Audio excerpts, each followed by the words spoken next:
One thing is knowing a lot of words, another completely different thing is knowing how to put them together in a sentence and make yourself understood. Now, I know a lot of you struggle to string a sentence together in Portuguese, so let's use a combination of the power of storytelling and focus to help you build your own sentences. Olá, eu sou a Catarina, a Portuguese polyglot currently benefiting from the power of storytelling to learn Hungarian myself. So if you want to learn European Portuguese a la Unschooling, stick around as I'll share a story of a Polish opera singer who broke his leg. Literally. Now, first I'll tell you the story fully in Portuguese in the present tense to simplify things. And note that the lack of subtitles is intentional. Then together we'll use the story itself to help you string a few sentences.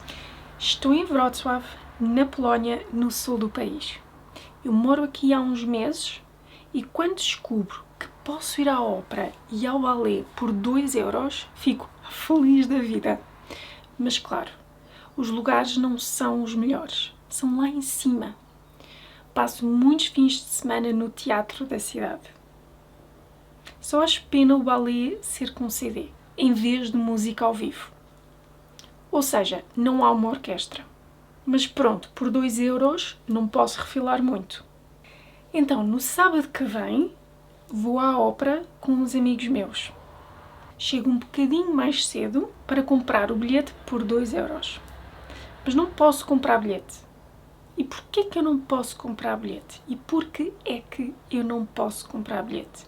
Eu não posso comprar bilhete porque o ator principal acaba de partir a perna. Coitado. Então, eu e os meus amigos vamos a um café comer um bolo. Os meus amigos conhecem bem a cidade. Eles são daqui. E então, eles levam-me a comer o melhor bolo da cidade. Há bolo de cenoura, há cheesecake, há bolo de chocolate, claro. Há de tudo um pouco. Compramos uns bolos e vamos para a minha casa comê-los com chá. Eu moro muito perto do centro.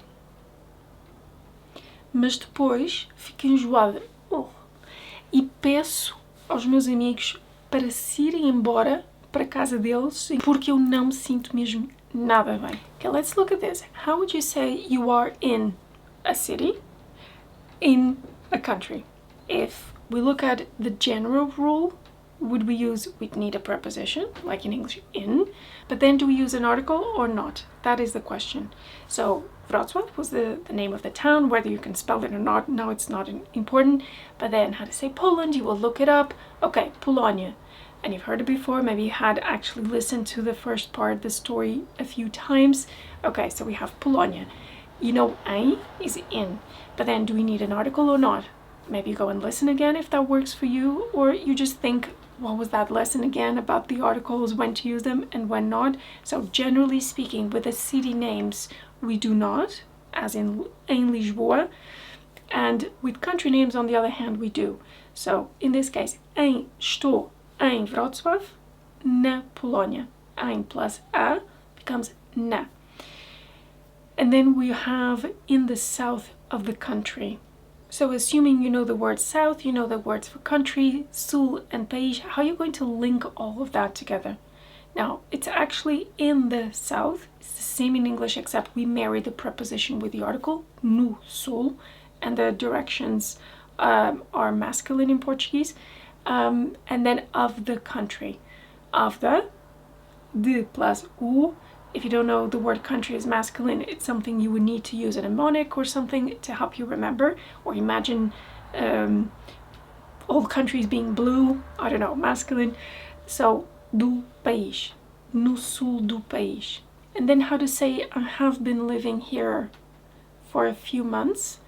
So here I would imagine it would be trickier, not such a simple word for word translation. So imagine you would have actually transcribed the story and then you come here and you actually then analyze it. How is this then said in Portuguese? So literally, I live, without even saying I, it's not needed. I live here for some months. And this word for some, here we're using the indefinite article, uns meses, which means a couple of few. We're not being specific. And when I find out, here it really helps sometimes in Portuguese if you forget about phrasal verbs, so the Germanic side of English. And by phrasal verb I mean get up, stand by, get on. All those are phrasal verbs. So find out, you would think, what is the more formal way of saying that? The more Latin or French, it would be discover. And then I discover that I can go to the opera. And here probably you would get this right. Quando descubro que posso ir à ópera. Now, if you have still an issue with poder and conseguir, here is just I'm not allowed to. This is what it means here. Maybe you would quickly review that lesson, or you listen again, you think, okay, why would it be posso here and not something else? And then you have the verb ir. That's when you definitely need to stop, that I can go, and then to the opera. To the, we're going to have the same in Portuguese. The question is which preposition to use. Normally we'll have the option of or para. Generally speaking, we use if we're just going somewhere, for a short period of time. Para is like we're actually staying there. I like to use the example of the supermarket. So if you just go to the shop to buy something and you come back after an hour, half an hour, then you use ir. If you actually work at the supermarket and you're staying there the whole day, then you would use para. Vou para o supermercado.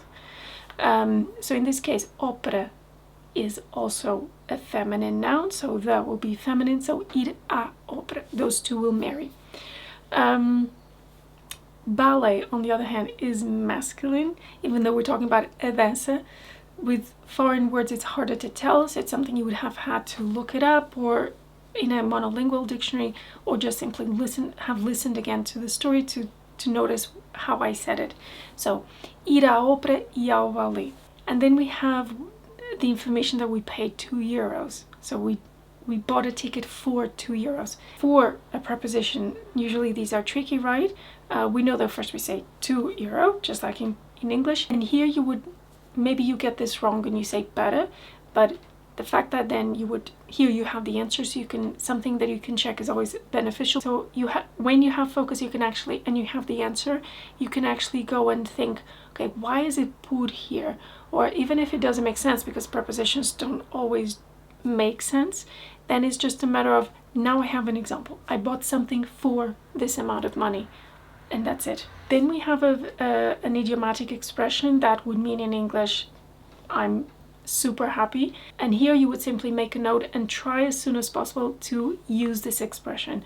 Fico feliz da vida. I become happy of the life. Does it make sense in English? It does in Portuguese, as is the case normally with idiomatic expressions. And then we have, but of course, the seats are not the best. In this case, I think the only tricky bit would be how to say the best. Maybe it's o melhor, fine.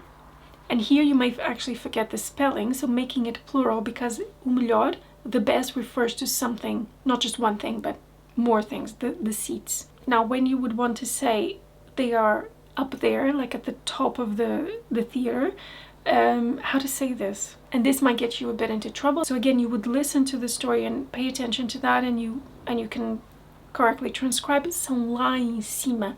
Lá, there, em, in, cima, top. Okay, doesn't make much sense. We wouldn't quite say it this way in English, but hey, that's how the Portuguese say. And for the lá, I have videos on that. Then I spent a lot of weekends in the city's theater. Here you might notice we would then swap. We would first say the theater of the city, and then you would have to pay attention again to that marriage of preposition with article. Now I want to move on a little bit further down, because instead of live music, here again you have a difference, and it's something you can really pay attention to. So instead of something that is useful for you to use, right? So how do we say this? Em vez de, okay? And then live music. Remember that when you have a noun and you have an adjective, you're qualifying that thing. You're saying the music is live. In English, first you qualify it and then you name it. Whereas in Portuguese, we will do in most cases the other way around. So in this case we're going to say música vivo, and maybe you think it's música viva, but the music is not alive, okay? It's ao vivo. It's a bit different. So how we say it is música ao vivo. And if you're a fan of music, going to concerts and stuff, boom, then it's like, great, now you know how to say that. Then you have yet another chance of using the expression, I bought the tickets for €2. So por 2 euros. The repetition does help reinforce what you've just learned. You will get the verb poder yet again, as in you're not allowed to. So it's the second time with the same meaning that it shows up in the story. Refilar is a verb that it's very colloquial. You can check 3 more stories, like there are samples of what my unschoolers have access to within my program, and this verb shows up in a way that all my unschoolers who put in the time to work with that story, they all remember and now know the verb to nag in Portuguese. Now this one is something that I come across all the time.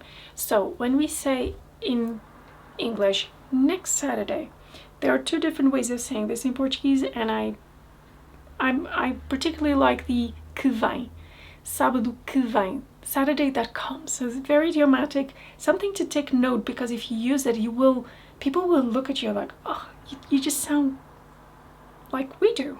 It sounds good.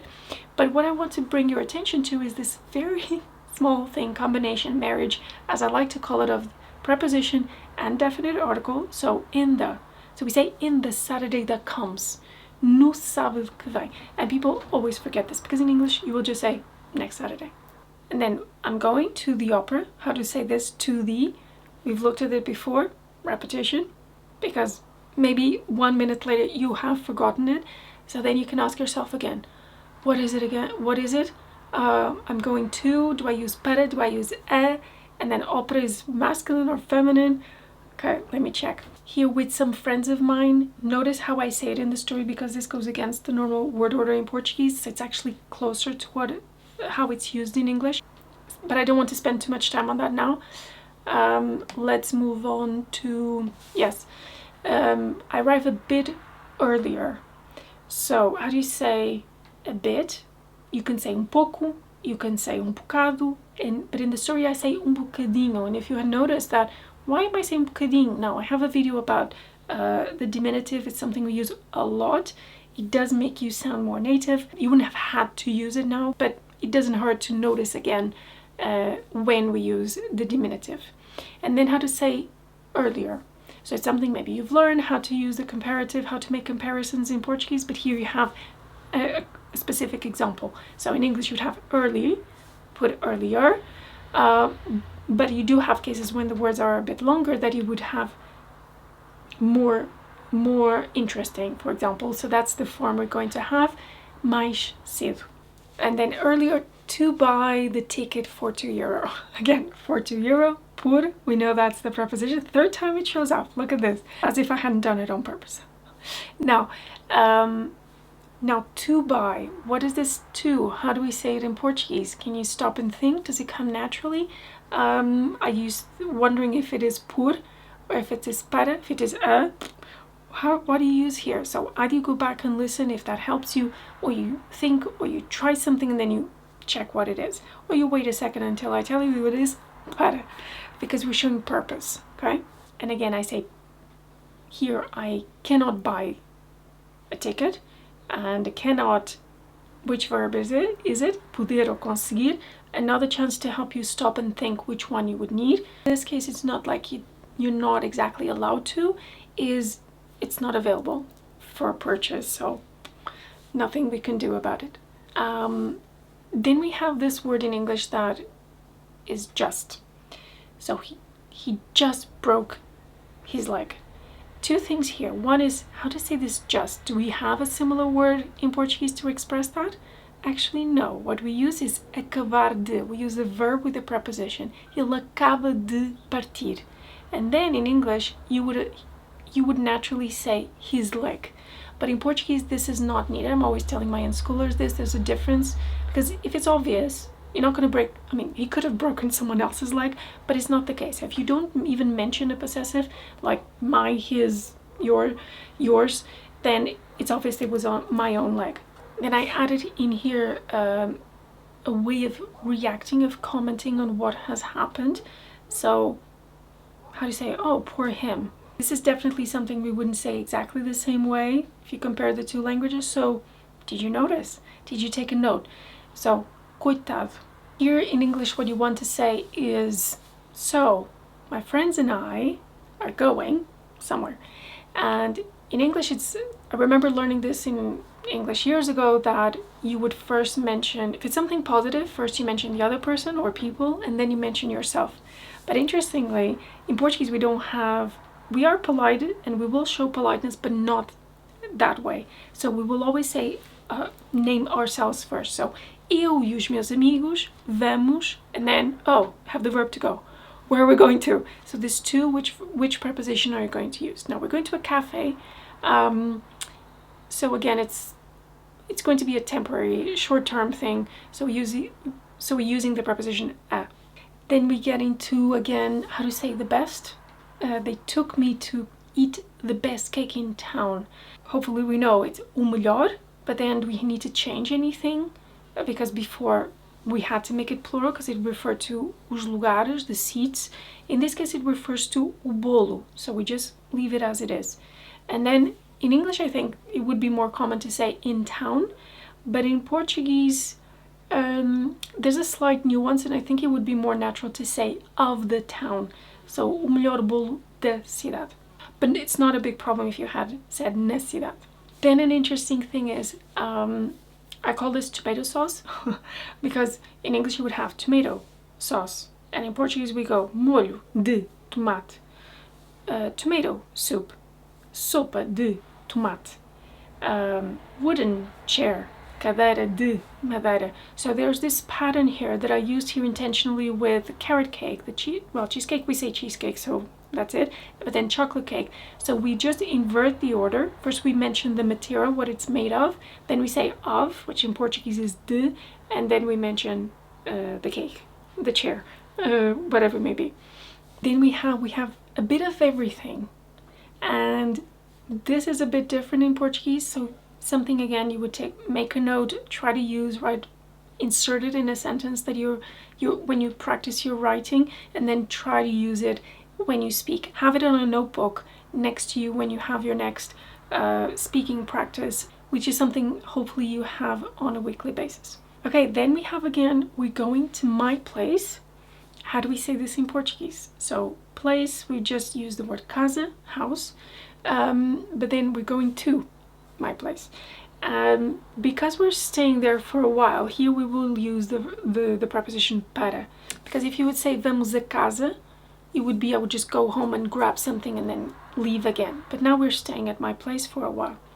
And we do not use the definite article before minha, so para minha casa. When we use the word casa with the meaning of home and not the building itself, not the house, then we will not use the definite article. You might hear people use it, or maybe not. It's just a detail, but I think it's interesting to know these things. So vamos para minha casa. Here I live very close to the center. Exactly the same thing, you just have to remember that of the center, we marry that into do. De, u becomes do.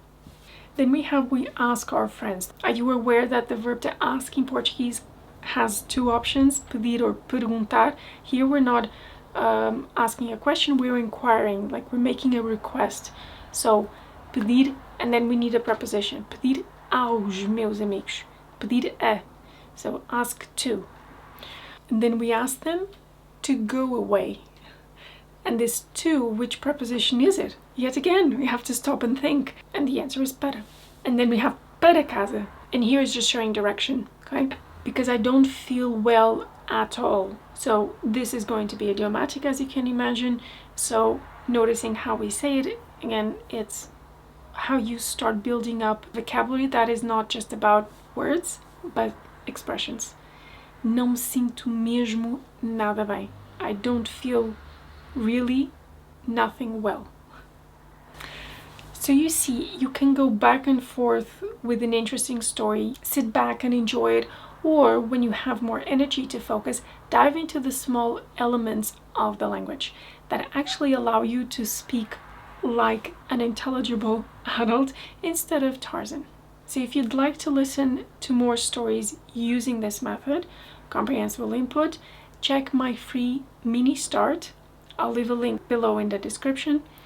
And if understanding me is still a struggle, stay tuned because I'll help you precisely with that next week. Obrigada por verem, obrigada por me ouvirem. Até a próxima.